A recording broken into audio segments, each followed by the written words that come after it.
All right, today we're diving into something that's at the very heart of global economics. We're looking at some incredible research from Galí and Monticelli on a really big question. How should a small, globally connected country actually manage its money?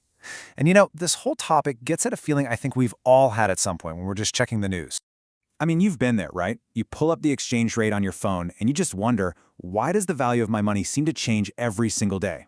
You look at the dollar, the euro, whatever it is, and it's just always moving. It can feel so unpredictable, almost kind of random. And that leads to a really obvious follow-up question, right? We know central banks have these powerful tools, like interest rates. So why don't they just step in and keep the exchange rate stable? I mean, it seems like it would make everything easier, trade, travel, you name it. Well, that's the big puzzle we're going to unravel today. And trust me, the answer is way more surprising than you'd expect. Okay, so to really get to the bottom of this, we've got to take a quick look back at how economic thinking on this has changed over time. You see, for a long time, a lot of economic models basically treated countries as if they were these little self-contained islands. But that's just not the world we live in anymore, is it? We live in what economists call small, open economies. We're all deeply connected in this massive web of trade and finance.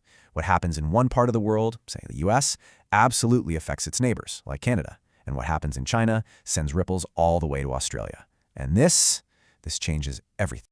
So this new reality creates a massive headache, a huge dilemma for central banks. They have to make a choice. Should they focus on stabilizing the price of stuff made right here at home, what we call domestic inflation? Or should they try to stabilize the price of everything we buy, which includes all those imported goods with their wild price swings? That's the CPI, the Consumer Price Index. And as we're about to find out, which path they choose has enormous consequences.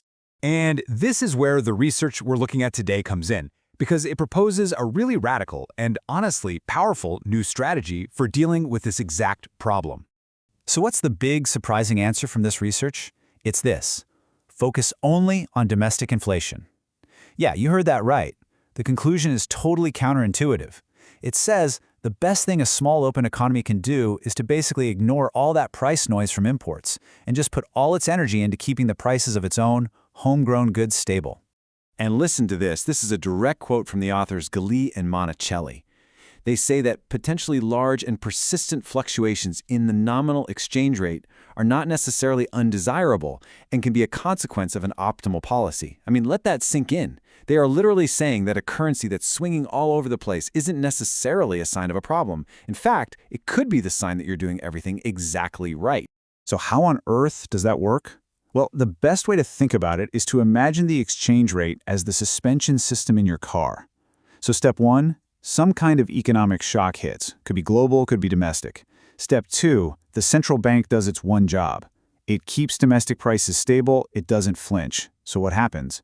Step three, the exchange rate has to move. It's the only thing left with any give, so it moves freely to absorb the impact. And the result? Step four, the most important stuff, your domestic output, your jobs, they're protected from all that volatility.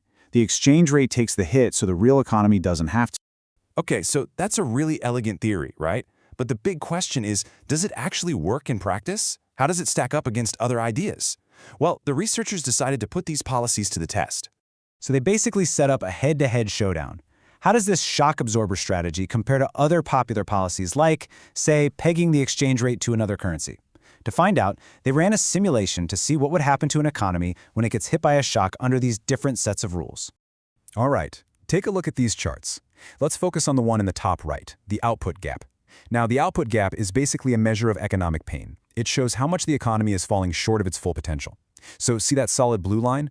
That's the optimal policy we've been talking about. Look how stable it is. It barely moves off of zero. The economy just hums along. But now, look at the light blue line.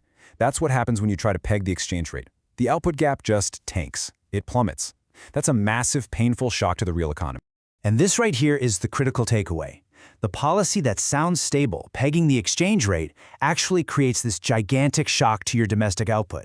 By forcing the currency to stay still, you're not getting rid of the volatility. You're just redirecting it. You're forcing it all onto your own economy. In essence, to keep that currency peg, the central bank has to cause a recession. What looks like stability in one area creates total chaos somewhere else. And the model doesn't just show this visually, it actually puts a number on the cost of getting this wrong. This table breaks down what's called total welfare loss for each policy.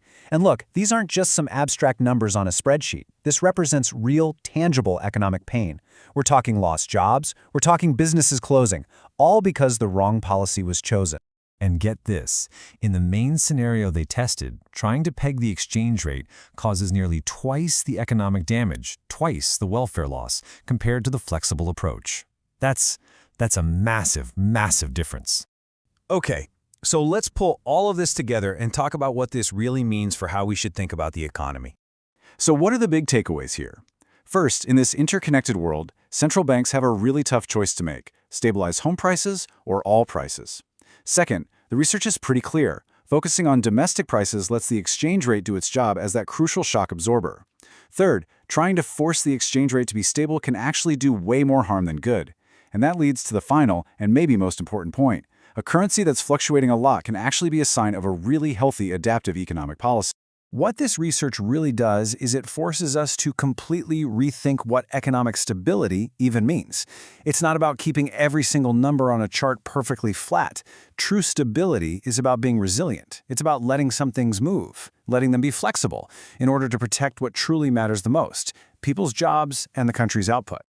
So, the next time you see a headline about a currency's value swinging wildly, you can look at it with a whole new perspective. Instead of just seeing chaos, you can ask yourself a different question. Is what I'm looking at a problem, or is it actually part of the solution? Is this an economy in trouble, or is it one that's using a powerful tool to protect itself?